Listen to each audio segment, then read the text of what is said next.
Erev Shabbos, Parshas Vayelech.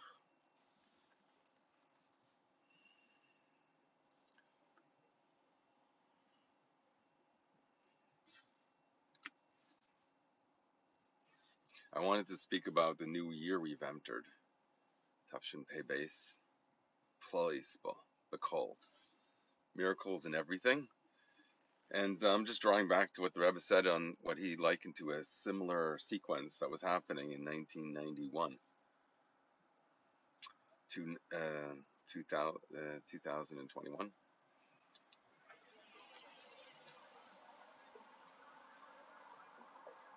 And to follow along that theme and understand what to expect in these very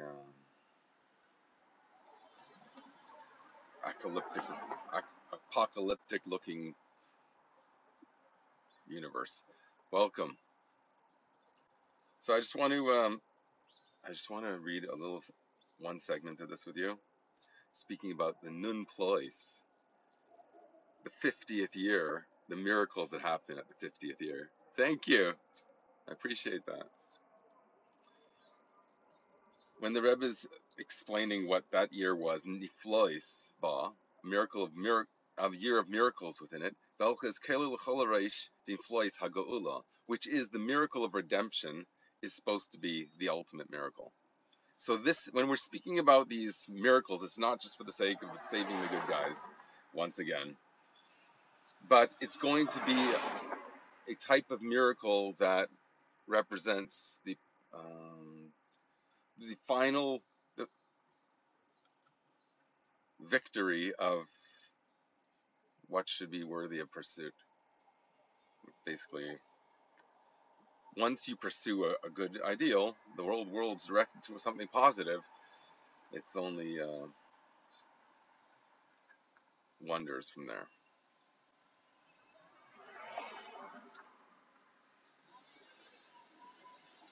So the Rebbe speaks about the 50th year, niflois and nun plois. When we speak about niflois, it's the 50 of the plois. Plois are wonders. It's got the extra nun in there. Welcome. Sharemez lishnas hayevo, which is an allusion to the Jubilee year, the 50th year. Asher gam zeh hu me'achedushim lasid lavei, that this is among the innovations that's going to be in the coming era. Afilu legabe yitzias Mitzrayim, even making what? Welcome, Sean. Good to see you. Making the miracles of the Exodus from Egypt look like nothing. Niflois, nun plois. That's why it's called miracles, because you have 50 plois. Gam be'erech leniflois yitzias Mitzrayim. They're wonders even in comparison to the wonders of the Exodus. Ki af shegam the kivish Yeshua nagu hayevlis, kevan she'az hayakol yeshve'allah, mekomach mashleimus the kol yeshve'allah, kol bnei Yisrael, kol adaris kulam tia davka lasilavi. Even though there was a time when Joshua led the people into the Holy Land and they began to conquer and settle, that was not a complete type of settling. They still had the threat. What we're talking about, the ultimate point of humanity is to reach a state where it's obvious to not force people to take vaccines or whatever evil manifestations we want to talk about.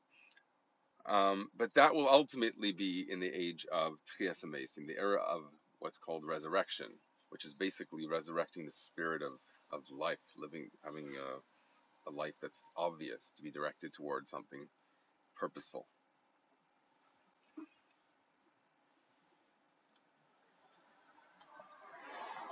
And then I think you got to get this sort of whole this sequence thing that the Rebbe keeps throwing in here. I'm going to read it again.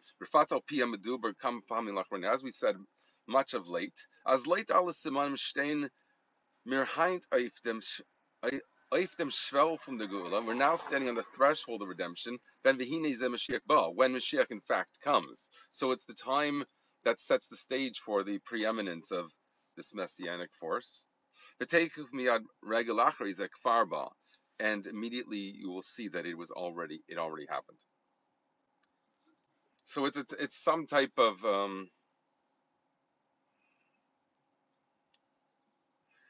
it's this threshold, the shvel in Yiddish, the threshold that is a very interesting state. It's the between phase. It's the sha'arim, the gateways. It's the most fascinating of all times because it's when the transformation takes place on an individual basis. It's going to be reflected in it. Thank you. It's going to be reflected in a very obvious way, and therefore there's not as much glamour and fascination to it because it's going to be obvious. So you're going to live happily ever after, so you're going to just enjoy that. But the time where you have some enjoying the ride to get there, that it's fascinating, but also the way the Rebbe always makes it like this mystical time thing that we're going to see retroactively that you entered the state. Welcome, Heidi. It's somehow going to be. We spoke before about the power of bringing the Aleph into the Geilah, the Alufa Shalaylam, representing God, the singularity coming into the Geilah, the experience of losing your true path. If you were Adam Arishan, it's obvious. If you're like glowing brighter than the sun, as it said of the first man, and things are spectacular and successful, then it's obvious. The way all of history unfolded is that there should be this concealment of that idyllic got to get back to the garden state. And once you recognize that you never really left it because it's just a relationship with God, that's something happened, we got thrown out, and you get back together, that type of reconciliation is the celebration of something that was so precious from the beginning. So somehow, once you realize that, then the ardor of picking up the pieces of that was shattered in that process becomes the Zen have this thing. If they break their glass, they put it together with gold in between. The Japanese, it's a custom. You take that shattered world and make that the ultimate groundwork for the harvest field, for the taking the broken heart and making that the object of redemption, as we say in Tefillah many times in prayer.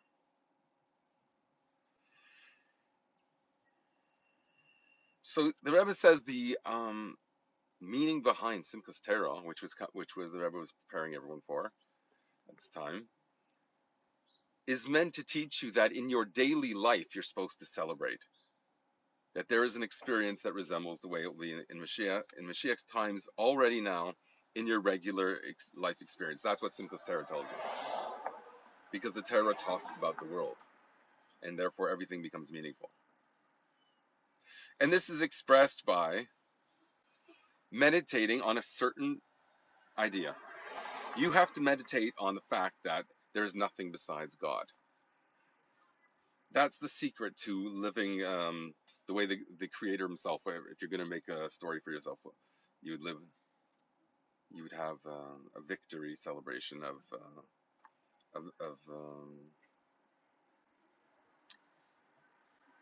visceral appreciation of whatever effort you put in.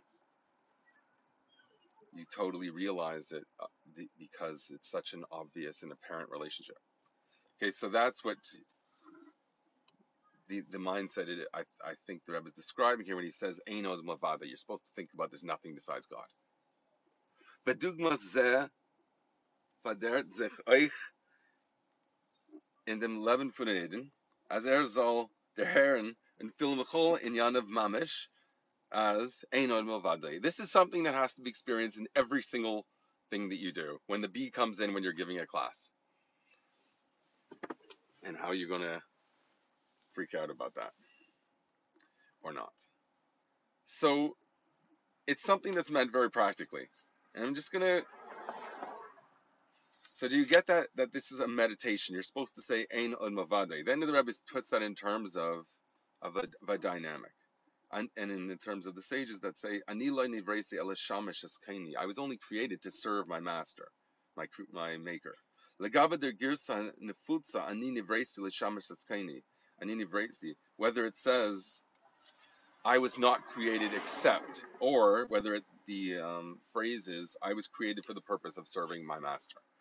Was I not created? So the Rebbe speaks about that. That's really the ultimate intent, is to achieve a state where you say there is no such thing as creation without the Creator's conscious mind.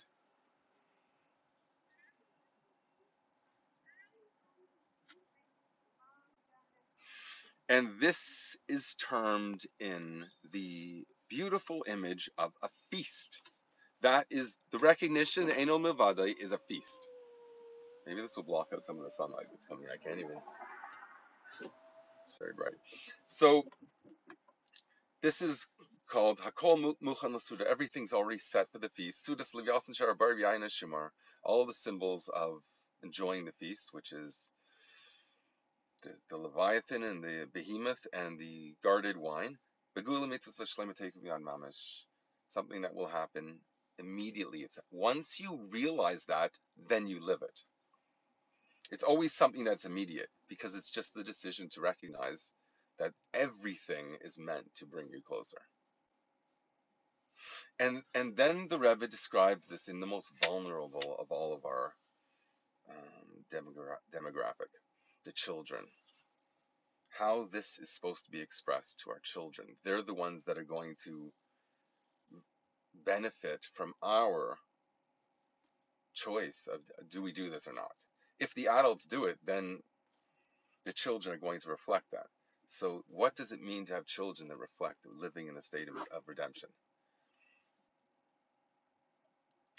And it's expressed in the verse, Al tigu b'mshichai, don't touch my anointed.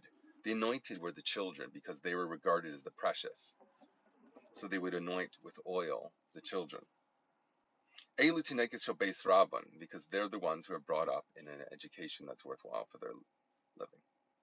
So the children were respected. You don't give your children the worst possible institution to worship God in. Make it the best, and then explain everything else why you don't have enough money to fund it, because that's the most important place. The children are brought up to live with this, and it's our educating them in this that makes it happen. Don't wait for a miracle. Be the miracle.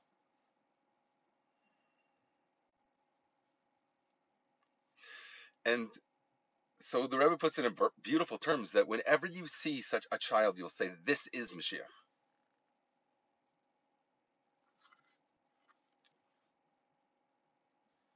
People say, discuss the relative importance of the Zehus Shem Moshiach. Who is Moshiach?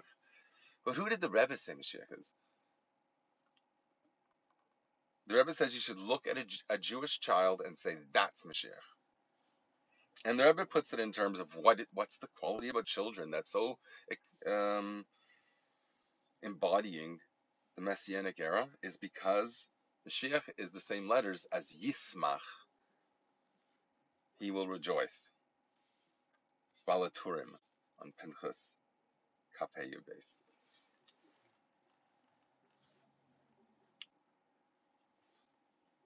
The experience of Mashiach is the realization that there's there's reason rather to celebrate life. The celebration is expressed by the experience of your children. Your children only live in a world that's imposed upon them primarily by their parents and then the people that surround them. You are responsible for the unfolding of this ideal in the world by recognizing that your children are the anointed. You want to talk about who Zehus Hashem Mashiach?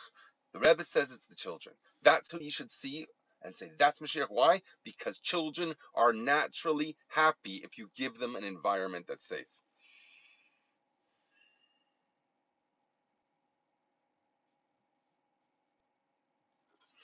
Okay, there's a marshal that I have to read you. Shederach tinekes lemeishchan. Shederach tinekes lemeishchan b'shemen. It's the way of children to anoint them with oil. That's Rashi. Al shem gdulosam v'chishivusam kedamrinan lemashka legdula. Or anointing represents elevating someone to the level of greatness. It's a recognized for being something important. As it concludes that they do not have the breath of sin, because it's not possible for a child to sin.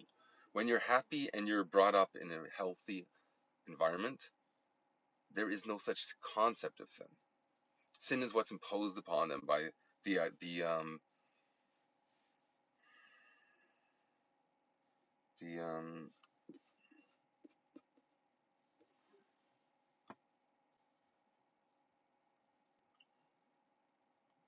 the fetishizing of something that's just supposed to be natural, and instead seen as something unusual. If there's a natural, organic approach to these things, that's the state of being a child, which means happy, content, and just organically growing into a healthy existence. That is basically what leads to Tchias HaMesim, as it seems to be the flow here. Okay? So you get it? You want to do it, you have to live it by recognizing Ein Od Milvado. What is Ein Od Milvado? There is no creation except L'Sham Shizah. That is the whole purpose of creation. Once you recognize your purpose of creation is to serve your maker, there is no difference between you and your maker. I learned a beautiful mimer that spoke about this in terms of Shabbos, that Rosh Hashanah that fell out on Shabbos. So you have these two ideas that seem conflicting. The day of judgment or the day of a celebration of victory. Shabbos, I come to my Creator, but the Rebbe makes the connection. But what's Rosh Hashanah is the creation. It's the sixth day of creation when man was created, the first man, Adam Arishan. And what did he do? He was the king of the world. There was no one to oppose him. He had everything. And what does he do? He gets the entire world to recognize that there's something greater than everyone. And that's what unifies us all. So that's called kingship. He got everyone to bow before God. Then God, the Creator, rules the world. And then everyone becomes the king. They're all the precious because it's recognizing the unity between you and your Creator. Therefore, celebrate life like a child is happy. Have a great day.